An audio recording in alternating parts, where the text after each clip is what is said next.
Cochise County Supervisor certified election results after a court order. This is Greg Paul, KNST News. The Cochise County Board of Supervisors voted 2-0 to approve election results.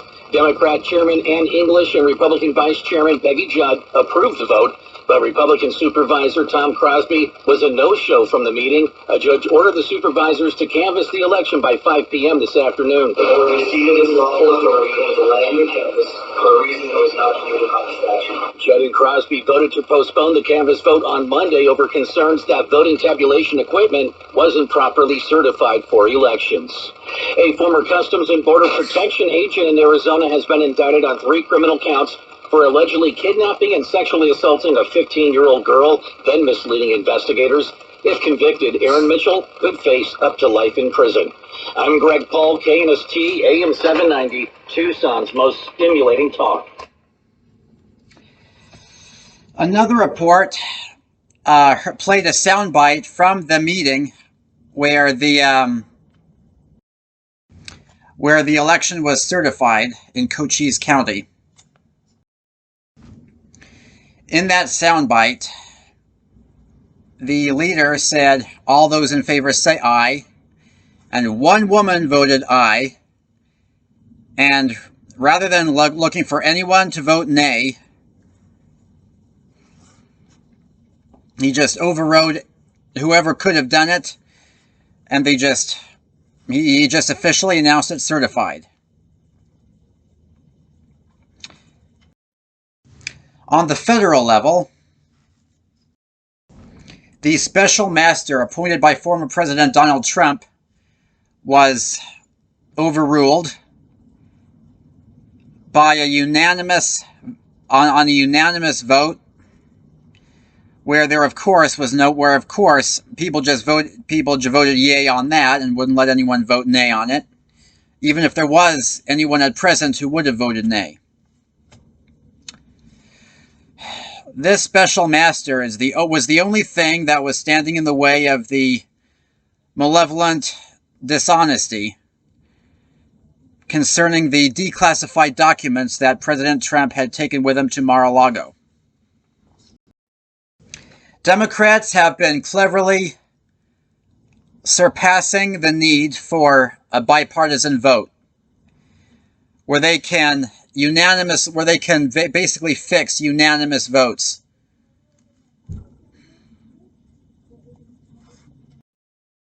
I also heard a recording on the radio where Democrats here in the state of Arizona had done a secret meeting, and they all voted aye on another measure that would have overridden the will of the good guys. Believe it or not, this is democracy. Democracy is where the people basically have control over what happens in the country, but in such a way that evil can easily usurp it and take over and dominate everyone else. That is why the Founding Fathers meant this to be a constitutional republic.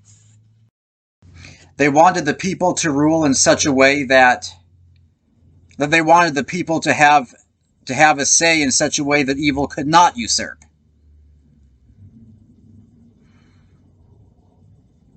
And that's partly why they keep smearing the Founding Fathers as slave owners. And some of them were, but none of them were evil. In fact, many of them owned slaves because when they didn't want to, they inherited it from their parents. So the reason the Founding Fathers had slaves is not because they were evil, but because of other ways of obtaining slaves, like inheritance. George Washington hated slavery, and he freed his slaves as soon as he could. He hated owning slaves. He thought it was a dishonor, and he was so good a man that his own slaves loved him. But in this malevolent supremacist world, we're only supposed to know that they own slaves and everything else they did is supposed to be erased. That is why there's statues and monuments dedicated to them, and the histories describing the kinds of men they really were are being destroyed and dismantled and banned. Democrats wanted this to be done, which is why they were so concerned about protecting democracy. It's because democracy is the kind of country where they were able to take over. They did not want Republicans to be overdoing that. They didn't want Republicans to be overruling that. As for the former Border Patrol officer, I find this story a bit shady due to all the ways that Border Patrol, due to all of the evil attacks that Border Patrol has been destroyed by. Also, up to life in prison for sexual assault is too severe a punishment, especially in a country where Joe Biden and other Democrats have not been facing any consequences except right-wing criticism, the sexual assaults that they actually did. So I think he is being unjustly accused under defamatory pretenses, which indicates why he would try to mislead investigators. He knew the case is unjust against him.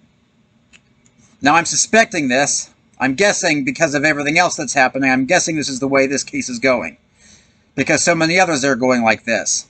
I do believe he tried to mislead investigators because of the true nature of this case, which we are not supposed to know about. So naturally, that is a legitimate crime that they can legitimately get him on. And under that under that addition, they can now lock him up for life, as they probably seek to. Because those who stand in the way of this malevolence are to be defamed in such a way that destroys their livelihoods and destroys their lives in such a way that they can never become president, because in this country there's a ban on felons becoming president. That's why they're trying to make a felon out of Donald Trump. I predicted that Katie Hobbs would be our next governor under under voter fraud. I then got even more certain of it once I heard all these stories that people have been calling into local talk radio and telling about ballots being recounted by being shoved into a bin or a duffel bag labeled bin 3. And especially with this new development, that ballots were sent to people who've moved out from their homes, so that they'd be sent back to the post office, and then they'd be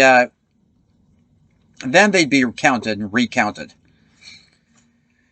Now that part is not really clear to me. I still have to I kind of forget how it went. But it is certain that they were sent back. They had to be sent back to the local postal service so that they would be counted falsely. Now, there has been quite a lot of threatening with police attention and felony charges to intimidate peaceful resistance that refuses to certify the false election results.